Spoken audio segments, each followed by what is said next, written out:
S ಕೇಂದ್ರ ಸರ್ಕಾರದ ಮಹತ್ವದ ಬಜೆಟ್ ಮಂಡನೆಗೆ ಕ್ಷಣಗಣನೆ ಆರಂಭ ಆಗಿದೆ. ನಿರೀಕ್ಷೆಗಳು ಕೂಡ ಬೆಟ್ಟದಷ್ಟಿದೆ. ಇದೆಲ್ಲದರ ಬಗ್ಗೆ ಬ್ರೇಕಿಂಗ್ ಅಪ್ಡೇಟ್ಸ್ ಇದೆ, ನೋಡ್ಕೊಂಡು ಬರೋಣ. ಬೆಳಗ್ಗೆ 11 ಗಂಟೆಗೆ ನಿರ್ಮಲಾ ಸೀತಾರಾಮನ್ 9ನೇ ಬಾರಿ ಬಜೆಟ್ ಅನ್ನ ಮಂಡಿಸಲಿದ್ದಾರೆ. ಕೇಂದ್ರ ಸರ್ಕಾರದ ಮಹತ್ವದ ಬಜೆಟ್ ಮಂಡನೆಗೆ ಕ್ಷಣಗಣನೆ. 9ನೇ ಬಾರಿಗೆ ನಿರ್ಮಲಾ ಸೀತಾರಾಮನ್ ಆಯವ್ಯಯವನ್ನ ಮಂಡನೆ ಮಾಡಲಿದ್ದಾರೆ. 2025-26ನೇ ಸಾಲಿನ ಬಜೆಟ್ ಗಾತ್ರ 50.65 ಲಕ್ಷ ಕೋಟಿ ಇತ್ತು. 2026-27ನೇ ಸಾಲಿನ ಬಜೆಟ್ ಗಾತ್ರ ಮತ್ತಷ್ಟು ಹೆಚ್ಚಾಗುತ್ತಾ? ಚಿನ್ನ, ಬೆಳ್ಳಿ, ಎಲೆಕ್ಟ್ರಾನಿಕ್ ಉಪಕರಣಗಳ ಬೆಲೆ ಕಡಿಮೆ ಆಗುತ್ತಾ? ಪೆಟ್ರೋಲ್, ಡೀಸೆಲ್ ಮತ್ತು ಗ್ಯಾಸ್ ಬೆಲೆ ಇಳಿಕೆ ಆಗುತ್ತಾ? ಬೇಳೆಕಾಳು, ತರಕಾರಿ, ದಿನಸಿ ವಸ್ತುಗಳ ಬೆಲೆನೂ ಇಳಿಕೆ ಆಗುತ್ತೆ. ಇನ್ನೇನ್ರಿ ಬೇಕು? ಸಾಮಾನ್ಯ ಜನರು, ಮಧ್ಯಮ ವರ್ಗದವರಾಗಿರ್ಬಹುದು ಅಥವಾ ಇನ್ಯಾವುದೇ ವರ್ಗದವರಾಗಿರ್ಲಿ, ಯೋಚನೆ ಮಾಡೋದು ನಾವೇನು ಯೋಚನೆ ಮಾಡ್ತೀವಿ? ಸಾಮಾನ್ಯ ಜನ ಪೆಟ್ರೋಲ್ ಡೀಸೆಲ್ ಬೆಲೆ ಕಡಿಮೆ ಆಗುತ್ತಾ? ದಿನ ಬಳಕೆಯ ವಸ್ತುಗಳ ಬೆಲೆ ಕಡಿಮೆ ಆಗುತ್ತಾ? ದಿನಸಿ ವಸ್ತುಗಳಿರ್ಬಹುದು ಅಥವಾ ಗ್ಯಾಸ್ ಬೆಲೆ ಏನಾದ್ರೂ ಇಳಿಕೆ ಆಗುತ್ತಾ? ಇದನ್ನ ನಾವು ಯೋಚನೆ ಮಾಡ್ಬೋದು. ಇನ್ನೊಂದು ಸ್ವಲ್ಪ ಹೆಚ್ಚಿನ ದುಡಿಮೆ ಇರುವಂತವ್ರಾದ್ರೆ ಏನ್ ಯೋಚನೆ ಮಾಡ್ಬೋದು? ಆಟೋಮೊಬೈಲ್ಸ್ ಏನಾಗ್ಬೋದು ಕಾಸ್ಟ್ಗಳು? ಸೊ ಇಂಥದ್ರ ಬಗ್ಗೆ, ಎಲೆಕ್ಟ್ರಾನಿಕ್ ಉಪಕರಣಗಳಿರ್ಬೋದು, ಆಟೋಮೊಬೈಲ್ಸ್ ಇರ್ಬೋದು, ಈ ಥರದ ಬಗ್ಗೆ ಯೋಚನೆ ಮಾಡೋದು ಸಹಜವಾಗಿರುತ್ತೆ. ಸೊ ರೈತರು, ಕೃಷಿ ವಿಚಾರ ಬಂದಾಗ ಕೃಷಿಯ ವಿಚಾರದಲ್ಲಿ ಏನೆಲ್ಲ ಬದಲಾವಣೆಗಳನ್ನು ತರ್ತಾರೆ, ರೈತರ ಬದುಕನ್ನು ಇನ್ನೊಂದಷ್ಟು ಉತ್ತಮವಾಗಿ ಅವರ ಜೀವನವನ್ನು ಲೀಡ್ ಮಾಡೋದಕ್ಕೆ ಕೃಷಿ ಇಲಾಖೆಯಲ್ಲಿ ಏನೇನೆಲ್ಲ ಬದಲಾವಣೆ ತರಬಹುದು. ಸೊ ಬಜೆಟಲ್ಲಿ ಸಾಕಷ್ಟು ನಿರೀಕ್ಷೆಗಳಿದ್ದಾವೆ. ಕಳೆದ ಬಾರಿ ಆದಾಯ ತೆರಿಗೆಯಲ್ಲಿ ಬದಲಾವಣೆಯನ್ನು ತರಲಾಗಿತ್ತು. ಈ ಬಾರಿ ಮತ್ತಷ್ಟು ಬದಲಾವಣೆ ಮಾಡುವಂತಹ ನಿರೀಕ್ಷೆಗಳು ಸಹಜವಾಗೇ ಇದೆ. ಆರ್ಥಿಕತೆಯ ಉತ್ತೇಜನಕ್ಕೆ ಕೇಂದ್ರ ಸರ್ಕಾರ ಶತಪ್ರಯತ್ನವನ್ನ ಮಾಡ್ತಾನೆ ಬರ್ತಾ ಇದೆ. ಡಿಜಿಟಲ್ ಕ್ರಾಂತಿ ಕೂಡ ದೇಶದ ಆರ್ಥಿಕತೆಗೆ ಪೂರಕ ಅಂತ ಇಲ್ಲಿ ಪರಿಗಣಿಸಲಾಗುತ್ತೆ. ವಿತ್ತೀಯ ಕೊರತೆಯನ್ನ 4.4%ಗೆ ಇಳಿಸುವಂತಹ ಗುರಿಯನ್ನ ಈ ಬಾರಿ ಹೊಂದಿದ್ದಾರೆ. ರಕ್ಷಣಾ ಬಜೆಟ್ ನೇರ ದೃಶ್ಯಾವಳಿಗಳನ್ನ ಗಮನಿಸ್ತಾ ಇದ್ದೀರಿ. Watching live visuals on power TV. 9ನೇ ಬಾರಿಗೆ ನಿರ್ಮಲಾ ಸೀತಾರಾಮನ್ ಆಯವ್ಯಯವನ್ನ ಮಂಡನೆ ಮಾಡೋದಕ್ಕೆ ಸಿದ್ಧವಾಗಿದ್ದಾರೆ. ನೀವು ಏನ್ ನೋಡ್ತಾ ಇದ್ದೀರಲ್ಲ, ಇದು ನೇರ ದೃಶ್ಯಾವಳಿಗಳನ್ನ ಗಮನಿಸ್ತಾ ಇದ್ದೀರಿ.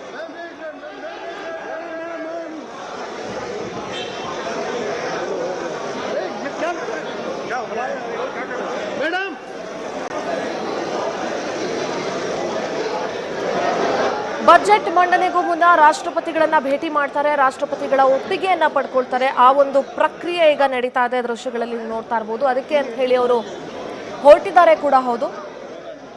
ಬಜೆಟ್ ಅನ್ನ ಮಂಡಿಸೋದಕ್ಕೆ ರಾಷ್ಟ್ರಪತಿಗಳ ಒಪ್ಪಿಗೆಯನ್ನ ಪಡ್ಕೊಂಡು ಅಲ್ಲಿಂದ ನೇರವಾಗಿ ಸಂಸತ್ತಿಗೆ ಬರ್ತಾರೆ. ಬಜೆಟ್ ಮಂಡನೆಯನ್ನ 11 ಗಂಟೆಗೆ ಆರಂಭ ಮಾಡ್ತಾರೆ ಅಂತ ಈಗ ಹೇಳಲಾಗ್ತಾ ಇದೆ. ಮೇಕ್ ಇನ್ ಇಂಡಿಯಾಗೂ ಕೂಡ ಹೆಚ್ಚಿನ ಒತ್ತನ್ನ ನೀಡೋ ಸಾಧ್ಯತೆ ಇದೆ. ನೀವು ಲೈವ್ ವಿಜುವಲ್ಸ್ ಅನ್ನ ಗಮನಿಸ್ತಾ ಇದ್ದೀರಿ. ಬಹಳಷ್ಟು ನಿರೀಕ್ಷೆಗಳಿದ್ದಾವೆ. ಬಹಳ ಖುಷಿಯಾಗೇ ಇದ್ದಾರೆ ನಿರ್ಮಲಾ ಸೀತಾರಾಮನ್.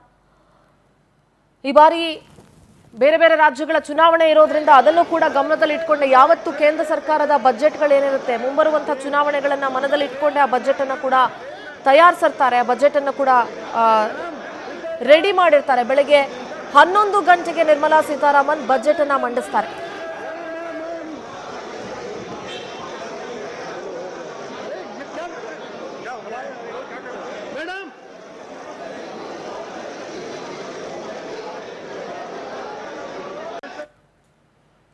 ಇನ್ನು ನಿರ್ಮಲಾ ಸೀತಾರಾಮನ್ ವಿತ್ತ ಸಚಿವೆ ದಾಖಲೆಯ ಬಜೆಟ್ ಅನ್ನ ಮಂಡಿಸ್ತಾ ಇದ್ದಾರೆ ಅಂತ ಹೇಳಿದ್ರೆ ಕೂಡ ತಪ್ಪಾಗೋದಿಲ್ಲ. ಸತತ 9ನೇ ಬಾರಿಗೆ ನಿರ್ಮಲಾ ಸೀತಾರಾಮನ್ ಬಜೆಟ್ ಅನ್ನ ಮಂಡನೆ ಮಾಡ್ತಾ ಇರೋದು. ಹಲವಾರು ನಿರೀಕ್ಷೆಗಳಿದಾವೆ. ವಿತ್ತ ಸಚಿವೆಯಾಗಿ ಅವರಿಗೆ ಆಲ್ರೆಡಿ ಮಂಡಿಸಿರುವಂತಹ ಬಜೆಟ್ ಬಗ್ಗೆ ಸಾಕಷ್ಟು ಜನ ಹೆಮ್ಮೆಯನ್ನು ಕೂಡ ವ್ಯಕ್ತಪಡಿಸಿದ್ದಾರೆ. ಸತತ 9ನೇ ಬಾರಿಗೆ ಬಜೆಟ್ ಅನ್ನ ನಿರ್ಮಲಾ ಸೀತಾರಾಮನ್ ಮಂಡಿಸ್ತಾ ಇದ್ದಾರೆ. ಈ ಹಿಂದಿನ ಎಲ್ಲಾ ಬಜೆಟ್ ಮಂಡನೆಗಿಂತ ಈ ಬಾರಿ ಬಹಳ ವಿಶೇಷ ಅಂತ ಹೇಳ್ಬೋದು. ಬಜೆಟ್ ಭಾಷಣದಲ್ಲಿ ಪಾರ್ಟ್ ಎ ಬದಲು ಪಾರ್ಟ್ ಬಿ ಗೆ ಹೆಚ್ಚಿನ ಒತ್ತನ್ನ ನೀಡಲಾಗ್ತಾ ಇದೆ ಈ ಬಾರಿ. ಪಾರ್ಟ್ ಎ ನಲ್ಲಿ ಏನೇನು ಬರುತ್ತೆ ಹಾಗಾದ್ರೆ? ದೇಶದ ಆರ್ಥಿಕ ಸ್ಥಿತಿಗತಿ, ಯೋಜನೆಗಳು, ಅನುದಾನಗಳು, ಒಂದಷ್ಟು ನೀತಿಗಳು ಸೇರಿದಂತೆ ಹಲವು ಘೋಷಣೆಗಳು ಇರುತ್ತವೆ.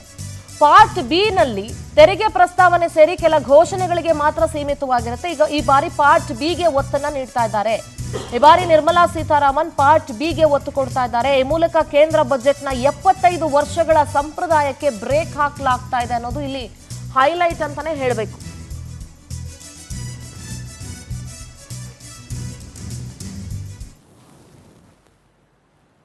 ನಮ್ಮ ದೆಹಲಿ ಪ್ರತಿನಿಧಿ ಸಂತೋಷ್ ಹೊಸಳ್ಳಿ ನೇರ ಸಂಪರ್ಕದಲ್ಲಿ ಜಾಯ್ನ್ ಆಗ್ತಿದ್ದಾರೆ. Very good morning Santosh. ಇವತ್ತು ಯೂಶಲಿ ಸಂಡೇ ಅಂತಂದ್ರೆ ಹಾಲಿಡೇ ಅಂತ ಅಂದ್ಕೊಳ್ತೀವಿ, ಆದ್ರೆ ವಿತ್ತ ಸಚಿವೆ ಹೇಳಿದ್ರು ಸಂಡೇ ನೋ ಹಾಲಿಡೇ ಅಂತ ಹೇಳಿ. ಇವತ್ತು ಕೇಂದ್ರದ ಬಹಳ ಮಹತ್ವಾಕಾಂಕ್ಷಿಯ ಬಜೆಟ್ ಮಂಡನೆ ಇರೋದ್ರಿಂದ ಅಲ್ಲಿನ ಡೆವಲಪ್ಮೆಂಟ್ಗಳ ಬಗ್ಗೆ ಒಂದಷ್ಟು ಕ್ವೆಶ್ಚನ್ಗಳಿದಾವೆ. ಜೊತೆಗೆ ಸಹಜವಾಗಿ ರಾಜ್ಯದ ಬಜೆಟ್ ಮೇಲೂ ನಿರೀಕ್ಷೆಗಳಿದೆ. ಸಂತೋಷ್, ಏನ್ ಹೇಳ್ತೀರಿ?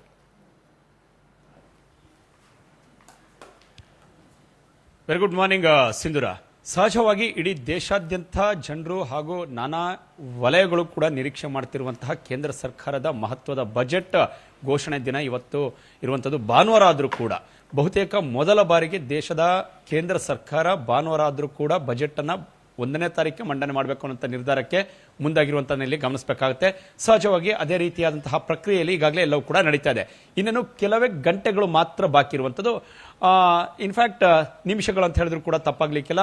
ಈಗಾಗಲೇ 9 ಗಂಟೆ ದಾಟಿರುವಂಥದ್ದು. ಸರಿಯಾಗಿ 11 ಗಂಟೆಗೆ ಕೇಂದ್ರ ವಿತ್ತ ಸಚಿವೆ ಸತತವಾಗಿ 9ನೇ ಬಾರಿಗೆ ಕೇಂದ್ರದ ಬಜೆಟ್ ಅನ್ನ ಮಂಡನೆ ಮಾಡೋದಕ್ಕೆ ಸಿದ್ಧತೆಯನ್ನು ಕೂಡ ಮಾಡಿಕೊಂಡಿದ್ದಾರೆ ಅನ್ನುವಂಥದ್ದನ್ನ ಇಲ್ಲಿ ಗಮನಿಸಬೇಕಾಗುತ್ತೆ. ಈಗಾಗಲೇ ತಮ್ಮ ಇಲಾಖೆಯಿಂದ ಕೇಂದ್ರ ಹಣಕಾಸು ಇಲಾಖೆ ಏನಿದೆ, ಕರ್ತವ್ಯ ಪಥ್ ಭವನ್ ಏನಿದೆ, ಒಂದು ಅನೆಕ್ಸ್, ಅಲ್ಲಿಂದ ನೇರವಾಗಿ ರಾಷ್ಟ್ರಪತಿ ಭವನಕ್ಕೂ ಕೂಡ ಅವರು ತೆರಳುತ್ತಾರೆ. ಆದ್ರೆ ಅದಕ್ಕೂ ಮುಂಚಿತವಾಗಿ ಹಣಕಾಸು ಇಲಾಖೆಯಲ್ಲಿ ಇದುವರೆಗೂ ಕೂಡ ಬಜೆಟ್ ಅನ್ನ ಸಿದ್ಧತೆ ಮಾಡಿದಂತಹ ಬಹುತೇಕ ನಾನಾ ವಲಯಗಳ ಇಲಾಖಾ ಕಾರ್ಯದರ್ಶಿಗಳೇನಿದ್ರು ಅವರೆಲ್ಲರ ಜೊತೆಯೂ ಕೂಡ ಸಂಭ್ರಮಾಚರಣೆಯಲ್ಲಿ ಭಾಗಿಯಾದ್ರು. ಹಲ್ವಾಯಿ ಅನ್ನುವಂಥದ್ದನ್ನು ಕೂಡ ಕರೆಯಲಾಗುತ್ತೆ. ಅಂದ್ರೆ ಸಿಹಿ ಹಂಚಿ ಸಂಭ್ರಮಾಚರಣೆ ಮಾಡುವಂಥದ್ದನ್ನ ಬಜೆಟ್ ಪ್ರತಿಯನ್ನ ಪಡೆದುಕೊಳ್ಳುವ ಮುಂಚಿತವಾಗಿ ಅಲ್ಲಿಂದ ನೇರವಾಗಿ ರಾಷ್ಟ್ರಪತಿ ಭವನಕ್ಕೂ ಕೂಡ ತೆರಳುತ್ತಾರೆ. ಅಲ್ಲಿ ರಾಷ್ಟ್ರಪತಿಗಳಿಂದ ಬಜೆಟ್ ಮಂಡನೆ ಮಾಡುವುದಕ್ಕೂ ಕೂಡ ಅನುಮೋದನೆಯನ್ನ ಪಡೆದುಕೊಳ್ತಾರೆ. ಇನ್ನೇನು ಕೆಲವೇ ಕ್ಷಣಗಳಲ್ಲಿ ರಾಷ್ಟ್ರಪತಿ ಭವನನ್ನು ಕೂಡ ರೀಚ್ ಆಗ್ತಾರೆ. ಅಲ್ಲಿ ಸುಮಾರು 15 ರಿಂದ 20 ನಿಮಿಷಗಳ ಕಾಲಾವಕಾಶ ರಾಷ್ಟ್ರಪತಿಗಳ ಜೊತೆ ಮಾತುಕತೆಗಳನ್ನು ನಡೆಸಿ ನಂತರ ಅನುಮೋದನೆ ಪಡೆದುಕೊಂಡು ನೇರವಾಗಿ ಮತ್ತೆ ಸಂಸತ್ತಿಗೆ ಆಗಮಿಸುವಂತಹ ಪ್ರತೀತಿ ಇರುವಂತದ್ದು. ಸಂಸತ್ನಲ್ಲಿ ಈಗಾಗಲೇ ಕ್ಯಾಬಿನೆಟ್ ಸಭೆಯನ್ನು ಕೂಡ ಕರೆಯಲಾಗುತ್ತೆ. ಅಲ್ಲಿ ಕ್ಯಾಬಿನೆಟ್ ನಲ್ಲಿ ಬಜೆಟ್ ಅನ್ನು ಮಂಡನೆ ಮಾಡುವುದಕ್ಕೆ ಅಪ್ರೂವಲ್ ಅನ್ನ ತೆಗೆದುಕೊಳ್ಳಲಾಗುತ್ತೆ. ಅದಾದ ಬಳಿಕ ಸರಿಯಾಗಿ 11 ಗಂಟೆಗೆ ಮತ್ತೆ ಲೋಕಸಭೆಯಲ್ಲಿ ತಮ್ಮ 9ನೇ ಬಾರಿ ದಾಖಲೆಯ ಬಜೆಟ್ ಅನ್ನು ಕೂಡ ಮಂಡನೆ ಮಾಡೋದಕ್ಕೆ ನಿರ್ಮಲಾ ಸೀತಾರಾಮನ್ ಈಗಾಗಲೇ ಸಿದ್ಧತೆಗಳನ್ನು ಮಾಡಿಕೊಂಡಿದ್ದಾರೆ. ಇನ್ನು ಉಳಿದಂತೆ ಯಾವೆಲ್ಲ ನಿರೀಕ್ಷೆಗಳನ್ನ ಸಂತೋಷ್, ಥ್ಯಾಂಕ್ ಯು ನಿಮ್ಮೆಲ್ಲ ಡೀಟೇಲ್ಸ್ಗಾಗಿ. ಎಸ್, ಇನ್ನೇನು ಕೆಲವೇ ಕ್ಷಣಗಳಲ್ಲಿ ರಾಷ್ಟ್ರಪತಿ ಭವನವನ್ನು ಕೂಡ ರೀಚ್ ಆಗ್ತಾರೆ. ಅಲ್ಲಿ ಬಜೆಟ್ ಮಂಡನೆಗೆ ಅನುಮೋದನೆಯನ್ನು ಪಡ್ಕೊಂಡು ತದನಂತರ ಸಂಸತ್ತಿಗೆ ಬಂದು 11 ಗಂಟೆಗೆ ಬಜೆಟ್ ಅನ್ನು ಮಂಡಿಸೋದಕ್ಕೆ ಆರಂಭ ಮಾಡ್ತಾರೆ. ಎಸ್, ಬನ್ನಿ, ಸಾಕಷ್ಟು ನಿರೀಕ್ಷೆಗಳಿದ್ದಾವೆ ಅಂತ ನಾನು ಹೇಳ್ತಾ ಇದ್ದೆ. ಪ್ರತಿ ರಾಜ್ಯಗಳದ್ದು ಅದರದೇ ಆದಂತಹ ನಿರೀಕ್ಷೆ ಇದೆ. ಎಸ್ಪೆಷಲಿ ಕರ್ನಾಟಕಕ್ಕೆ ಅದರದೇ ಆದಂತಹ ನಿರೀಕ್ಷೆ ಇದೆ. ಈಗ ಆಲ್ರೆಡಿ ಕೇಂದ್ರ ಸರ್ಕಾರ ಸರಿಯಾಗಿ ಕರ್ನಾಟಕಕ್ಕೆ ಬರಬೇಕಾಗಿರುವಂತಹ ತೆರಿಗೆ ಬಾಕಿಯನ್ನು ಉಳಿಸ್ಕೊಂಡಿದೆ, ಸರಿಯಾಗಿ ಕೊಡ್ತಾ ಇಲ್ಲ ಅನ್ನುವಂತಹ ಆರೋಪಗಳಿದ್ದಾವೆ. ಚಿನ್ನ ಬೆಳ್ಳಿ ದರ ಗಗನಕ್ಕೇರಿದೆ. ಇದೆಲ್ಲದರ ಬಗ್ಗೆ ಸಮಗ್ರವಾಗಿ ಚರ್ಚೆ ಮಾಡ್ತಾ ಹೋಗೋಣ. ನಮ್ಮ ಜೊತೆಗೆ ಇವತ್ತಿನ ಚರ್ಚೆಯಲ್ಲಿ ಪವರ್ ಟಿವಿಯ ಮುಖ್ಯಸ್ಥರಾಗಿರುವಂತಹ ರಾಕೇಶ್ ಶೆಟ್ಟಿ ಸರ್ ಇದ್ದಾರೆ. ಸರ್ ನಮಸ್ತೆ, ಗುಡ್ ಮಾರ್ನಿಂಗ್ ಸರ್. ಕಾರ್ಯಕ್ರಮಕ್ಕೆ ಆತ್ಮೀಯ ಸ್ವಾಗತ. Thank you. ಆರ್ಥಿಕ ತಜ್ಞರಾದಂತಹ ಅನಿಲ್ ಕುಮಾರ್ ಅವರಿದ್ದಾರೆ. ಅನಿಲ್ ಸರ್ ನಮಸ್ತೆ, ಕಾರ್ಯಕ್ರಮಕ್ಕೆ ಆತ್ಮೀಯ ಸ್ವಾಗತ. ಬಿಜೆಪಿ ವಕ್ತಾರರು ಪ್ರಕಾಶ್ ಮಂಡೋತ್ ಅವರಿದ್ದಾರೆ. ಪ್ರಕಾಶ್ ಜಿ ನಮಸ್ತೆ, ಕಾರ್ಯಕ್ರಮಕ್ಕೆ ಸ್ವಾಗತ. ಮತ್ತೊಬ್ಬ ಆರ್ಥಿಕ ತಜ್ಞರಾದಂತಹ ಸುಬ್ರಹ್ಮಣ್ಯ ಅವರಿದ್ದಾರೆ. ಸುಬ್ರಹ್ಮಣ್ಯ ಸರ್ ನಮಸ್ತೆ, ಕಾರ್ಯಕ್ರಮಕ್ಕೆ ಆತ್ಮೀಯ ಸ್ವಾಗತ. ಮೊದಲಿಗೆ ನಾನು ರಾಕೇಶ್ ಸರ್ ಹತ್ರ ಮಾತಾಡ್ಬಿಡ್ತೀನಿ. ಸರ್, ಕೇಂದ್ರದ ಬಜೆಟ್ ಅಂತ ಬಂದಾಗ ಸಹಜವಾಗಿ ಒಂದಷ್ಟು ನಿರೀಕ್ಷೆಗಳಿರ್ತವೆ. ಆ ನಿರೀಕ್ಷೆಗಳನ್ನ ಪ್ರತಿ ಸಲ ವಿಪಕ್ಷ ಯಾವ್ದಿರುತ್ತೆ ರಾಜ್ಯಗಳಲ್ಲಿ ಕೇಂದ್ರ ಸರ್ಕಾರದ ಬಜೆಟ್ನಲ್ಲಿ ಏನೂ ಇಲ್ಲ ಅಂತ ಹೇಳುವಂಥದ್ದು ಒಂದು ವಾಡಿಕೆ ತರ ಬಂದ್ಬಿಟ್ಟಿದೆ. ಬಟ್ ಈ ಬಾರಿಯ ಕೇಂದ್ರ ಸರ್ಕಾರದ ಬಜೆಟ್ ಬಗೆಗಿನ ನಿರೀಕ್ಷೆಗಳ ಬಗ್ಗೆ ಮಾತಾಡೋದಾದ್ರೆ ಅಥವಾ ಒಂದಷ್ಟು ಬದಲಾವಣೆಗಳು, ತೆರಿಗೆ ವಿಚಾರದಲ್ಲಿ ಒಂದಷ್ಟು ಬದಲಾವಣೆಗಳು, ಇದೆಲ್ಲದರ ಬಗ್ಗೆ ಮಾತನಾಡೋದಾದ್ರೆ ಸರ್. ಮೊದಲಿಗೆ ಮೇಡಮ್ಗೆ ಕಂಗ್ರ್ಯಾಚುಲೇಷನ್ ಹೇಳ್ತಾ, ಆಲ್ ದಿ ಬೆಸ್ಟ್ ಹೇಳ್ತಾ. It's not easy. ಭಾರತದಂತಹ ದೊಡ್ಡ ಆರ್ಥಿಕತೆ ಇರುವ ದೇಶದ ಬಜೆಟನ್ನು ಪ್ರಿಪೇರ್ ಮಾಡೋದು ಇಟ್ಸ್ ಎ ಚಾಲೆಂಜಿಂಗ್. ನಮ್ಮ ಸ್ಥಿತಿಗತಿಗಳ ಬಗ್ಗೆ ಇವತ್ತು ಮಾತಾಡುವಾಗ ಕರ್ನಾಟಕ ಮತ್ತು ದೇಶದ ಸ್ಥಿತಿಗತಿಗಳ ಮಾಡಿ ವ್ಯಾರ್ ವಿ ಸ್ಟ್ಯಾಂಡ್ ಅಂತ ನೀವು ಹೇಳಿದ್ರಿ. ಎಕ್ಸ್ಪೆಕ್ಟೇಷನ್ಸ್ ಅಂತ. Expectations some time hurts. ಕೆಲವು ಸಲ ಕರ್ನಾಟಕಕ್ಕೆ ನಾವು ನೋಡಿದ ಪ್ರಕಾರ ಕಳೆದ 2-3 ವರ್ಷಗಳಿಂದ, ಅಂತೂ ಕಳೆದ 2 ವರ್ಷಗಳಿಂದ ರಾಜ್ಯ ಸರ್ಕಾರವೂ ಕೂಡ ಕೆಲವೊಂದು ರೀತಿಯ ಪ್ರಶ್ನೆಗಳನ್ನು ಎತ್ತಿದ್ದು ಇದೆ. ಅದನ್ನು ನಮ್ಮ ಕರ್ನಾಟಕದ ಬಜೆಟಲ್ಲೂ ಕೂಡ ಮಂಡನೆ ಮಾಡುವಾಗ ಹೌದು ಕರ್ನಾಟಕಕ್ಕೆ ಅನ್ಯಾಯ ಆಗಿದೆ ಅಂತ ಹೇಳಿದ್ದು ಇದೆ. ಅದನ್ನು ಒಂದು ಸೈಡ್ಗೆ ಇಡುತ್ತಾ ಈಗಿನ ಪರಿಸ್ಥಿತಿಯಲ್ಲಿ ನಿರ್ಮಲಾ ಸೀತಾರಾಮನ್ ಅವರು ಯಾವ ರೀತಿಯ ಬಜೆಟನ್ನು ಮಂಡನೆ ಮಾಡ್ಬೋದು, ನಮ್ಮೆಲ್ಲರ ಎಕ್ಸ್ಪೆಕ್ಟೇಷನ್ಗಳು ಯಾವ ರೀತಿ ಇರ್ತದೆ ಅಂತ. ಒಂದನೇದಾಗಿ ಕಾಮನ್ ಪರ್ಸನ್, ಸಾಮಾನ್ಯ ಜನಗಳು ಏನಿದ್ದಾರೆ ಅಂದರೆ they are not expecting miracles. ಅವರು ಮಿರಾಕಲ್ಗಳನ್ನು ನಮಗೆ ಇವತ್ತೇ ನಮ್ಮ ಜೀವನ ಶೈಲಿಗಳನ್ನು ಚೇಂಜ್ ಮಾಡಿಕೊಡಿ, ನಮಗೆ ಇವತ್ತೇ ಲಕ್ಸುರಿಯಸ್ ಲೈಫನ್ನು ಕೊಡಿ ಅಂತ ಯಾರನ್ನು ಬೇಡ್ತಾ ಇಲ್ಲ. They are asking simple things. There expectation is very common. ನಮಗೆ ಹಣದುಬ್ಬರ ಜಾಸ್ತಿ ಆಗಿದೆ, ಪ್ರೈಸ್ ರೈಸ್ ಯಾವ ರೀತಿಯಾಗಿ ಹೋಗಿದೆ ಅಂದರೆ ನಾವು ಬದುಕಲಿಕ್ಕಾಗ್ತಾ ಇಲ್ಲ ಅನ್ನೋ ಸ್ಥಿತಿಯಲ್ಲಿ ದೇಶದ ಜನರು ಇದ್ದಾರೆ ಅಂತ ಹೇಳುವಾಗ ಅವನು ಕೇಳೋದು ಸ್ವಲ್ಪ ನಮಗೆ ಬದುಕಲಿಕ್ಕೆ ಅವಕಾಶ ಮಾಡಿಕೊಡಿ ಅಂತ ಕೇಳುವ ಒಂದು ಎಕ್ಸ್ಪೆಕ್ಟೇಷನ್.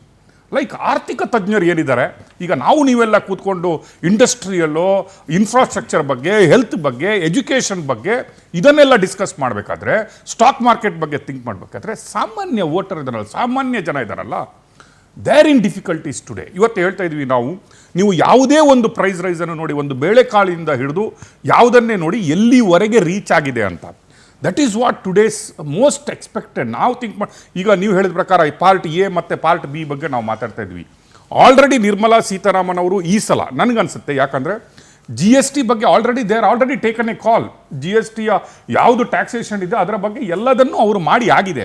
ಅದರ ಬಗ್ಗೆ ಹೆಚ್ಚಿನ ಒತ್ತು ಈ ಬಜೆಟಲ್ಲಿ ಇನ್ನೂ ಏನು ಕೊಡ್ಬೋದು ಅನ್ನುವ ಎಕ್ಸ್ಪೆಕ್ಟೇಷನ್ ತುಂಬ ಕಡಿಮೆ ಇದೆ ನಮಗೆ. ಯಾಕಂದರೆ ಆ ಒಂದು ಪಾರ್ಟನ್ನು ಬಜೆಟ್ಗಿಂತ ಮುಂಚೆನೇ ಮುಟ್ಟಿ ಆಗಿದೆ. ಅದನ್ನು ಏನು ಅದರಲ್ಲಿ ಚೇಂಜಸ್ ಆಗಬೇಕು, ಅದರಲ್ಲಿ ಏನು ಒಂದು ಪರಿವರ್ತನೆ ತರಬೇಕು ಅದನ್ನು ತಂದಿದ್ದಾರೆ. And it is most all over India it is welcomed also. ಅದನ್ನೆಲ್ಲ ವೆಲ್ಕಮ್ ಮಾಡಿದ್ದಾರೆ. ಅದರ ನಂತರದ ಸ್ಥಿತಿಗತಿಗಳು ಸ್ವಲ್ಪ ಚೇಂಜ್ ಆಗಿದ್ದಾವೆ. ಬಟ್ ಸ್ಟಿಲ್ ನೀವು ಹಣದುಬ್ಬರದ ವಿಷಯಕ್ಕೆ ಬಂದಾಗ, ಪ್ರೈಸ್ ರೈಸಿನ ವಿಷಯಕ್ಕೆ ಬಂದಾಗ, ನಾರ್ಮಲ್ ಜನಗಳು ಯೂಸ್ ಮಾಡುವಂತಹ ದಿನಸಿ ಸಾಮಾನುಗಳಿಂದ ಹಿಡಿದು ಆಹಾರ ಪದಾರ್ಥಗಳಿಂದ ಹಿಡಿದು ಒಂದು ಪೆಟ್ರೋಲ್ ಡೀಸೆಲ್ವರೆಗೆ ಬಂದರೆ ಜನಗಳು ಇವತ್ತು ಬದುಕಲಿಕ್ಕಾಗದ ಸ್ಥಿತಿಯಲ್ಲಿದ್ದಾರೆ. That is the most common thing. ಒಬ್ಬ ಸಾಮಾನ್ಯ ಪ್ರಜೆ ಇವತ್ತು ಮೋದಿ ಸರ್ಕಾರದಿಂದ, ನಿರ್ಮಲಾ ಸೀತಾರಾಮನಿಂದ ಎಕ್ಸ್ಪೆಕ್ಟ್ ಮಾಡ್ತಾ ಇದ್ದಾರೆ. That is was the first reaction. ಇವತ್ತು ನಾವು ಹೇಳ್ತೀವಿ ಸಂಡೇ ಬಜೆಟ್ ಆಗ್ತಾ ಇದೆ ಅಂತ. ಆಲ್ವೇಸ್ ನಾವು ಸಂಡೇ ಮಾರ್ಕೆಟ್ ನೋಡ್ತಾ ಇದ್ವಿ. ಬೆಂಗಳೂರಲ್ಲಿ ಸಂಡೇ ಮಾರ್ಕೆಟ್ ಅಂದರೆ ಏನು ಅಂತ ನೋಡ್ತಾ ಇದ್ವಿ. ಇವತ್ತು we are presenting, I think it is ಇಂಡಿಯಾದಲ್ಲಿ 2ನೇ ಸಲ ಸಂಡೇ ಬಜೆಟ್ ಆಗ್ತಾ ಇದೆ ಅಂತ ಅನಿಸುತ್ತೆ ನನಗೆ. ಆದರೆ ಸಂಡೇ ಬಜಾರಲ್ಲಿ ಬೆಂಗಳೂರಲ್ಲಿ ನೋಡಿದಾಗ ತುಂಬ ಚೀಪ್ ರೇಟಲ್ಲಿ ಸಿಗ್ತಾ ಇತ್ತು. ಯಾವುದು ಕಳ್ತನದ ಮಾಲಾಗಲಿ ಯಾವುದೇ ಮಾಲಾಗಲಿ ಸಂಡೇ ಬಜಾರಲ್ಲಿ ಸಿಕ್ಕಿದಾಗ ತುಂಬ ಕಡಿಮೆ ಸಿಗ್ತಾ ಇತ್ತು. Today we are expecting same. Nirmala Sitharaman Sunday budget ನಮಗೇನಿದೆ ಅಲ್ವಾ, ನಮ್ಮ ಒಂದು ದಿನದ ಲೀವನ್ನು, ಜನರ ಒಂದು ದಿನದ ರಜೆಯನ್ನು ಮಾತ್ರ ಹಾಳು ಮಾಡದೇ ಇರಲಿ, but let us expect Sunday Bazaar today ಅಂತ. ಇವತ್ತು ಇವನ್ ಶೇರ್ ಮಾರ್ಕೆಟ್ ಕೂಡ surprisingly they are kept open. ಯಾವ ರೀತಿಯ ಒಂದು ಎಕ್ಸ್ಪೆಕ್ಟೇಷನ್ಸ್ ಇದೆ ಅಂದರೆ, ನಾವು ಹೇಳ್ತಾ ಇದ್ವಿ ಮೋಸ್ಟ್ ಎಕ್ಸ್ಪೆಕ್ಟೆಡ್ ಥಿಂಗ್ಸ್ ಟುಡೇ. ನಾವು ಏನಾದರೂ ಅಂದ್ಕೊಂಡಿದ್ರೆ ನಮಗೆ ಬೆಲೆ ಏರಿಕೆ, ಸಾಮಾನ್ಯ ಜನರಿಗೆ ಬದುಕಲಿಕ್ಕೆ ಬೆಲೆ ಏರಿಕೆ ಕಡಿಮೆ ಆಗಲಿ ಅನ್ನೋದು. ಆರ್ಥಿಕ ಸಮೀಕ್ಷೆಗಳನ್ನು ನಾವು ನೋಡಿದ್ವಿ. Already they presented economical survey ಏನು ಮಾಡಿದ್ದಾರೆ ಅದರಲ್ಲಿದೆ. What all the impact of ನಮ್ಮ ಗ್ಯಾರಂಟಿಗಳು ಏನು ಮಾಡಿದ್ವು, ನಮ್ಮ ಗ್ಯಾರಂಟಿಗಳಿಂದ ಆರ್ಥಿಕತೆಗೆ ಯಾವ ರೀತಿಯ ಪೆಟ್ಟಾಗಿದೆ, ಅಥವಾ ಯಾವ ರೀತಿಯ ಮುಂದೆ ಬಂದಾಗ ಅದು ಯಾವ ರೀತಿ ಒಂದು ರೀತಿಯ ಭಾರತದ ಆರ್ಥಿಕತೆಗೆ ಯಾವ ರೀತಿಯ ಸವಾಲುಗಳನ್ನು ಒಡ್ಡಬಹುದು ಅಂತ ಇದೆ. ನೆಕ್ಸ್ಟ್ ಏನಂತ ಹೇಳ್ತಾ ಇದ್ರೆ, ಇವತ್ತು ನಾವು ಕೇಳ್ತಾ ಇರೋದು ಕಾಮನ್ ಪರ್ಸನ್ಗೆ GDP ಬಗ್ಗೆ ಮಾತಾಡಿದರೆ ಅರ್ಥ ಆಗಲ್ಲ. ಅವನಿಗೆ ನೀವು GDP ಎಷ್ಟಾಗಿದೆ, ಹಣದುಬ್ಬರ ಏನಾಗಿದೆ, ನೀವು ಎಷ್ಟು percentage, what is our calculation, ನಾವು ಕಳೆದ 4 ಸತತ ವರ್ಷಗಳಿಂದ ಆರ್ಥಿಕತೆ ಭಾರತದ್ದು ನೋಡಿದರೆ ಮುಂದೆ ಹೋಗ್ತಾ ಇದೆ, ಅಥವಾ RBI ಯಾವ ಸ್ಟ್ರಕ್ಚರಲ್ಲಿ ಆಗಿದೆ, ರೆಪೋ ಏನಾಗಿದೆ, ಅದನ್ನೆಲ್ಲ ಅವನಿಗೆ ಬೇಡ. Today I think we most part A ಮತ್ತು ಪಾರ್ಟ್ ಬಿಗೆ ಬಂದಾಗ ನಮ್ಮ ಥಿಂಕಿಂಗ್ ಇವತ್ತೇನಿದೆ ಅಂದರೆ, GST ಆಲ್ರೆಡಿ ರೆವಲ್ಯೂಷನ್ ಅದರಲ್ಲಿ ಮಾಡಿರೋದ್ರಿಂದ ವಿ ಕಾಂಟ್ ಎಕ್ಸ್ಪೆಕ್ಟ್ ಆ ಕಡೆ ನಾವು ಜಾಸ್ತಿ ಕಾನ್ಸಂಟ್ರೇಷನ್ ಈ ಸಲ ಮಾಡಲಿಕ್ಕಿಲ್ಲ ಅಂತ ನನಗನ್ನಿಸ್ತಾ ಇದೆ.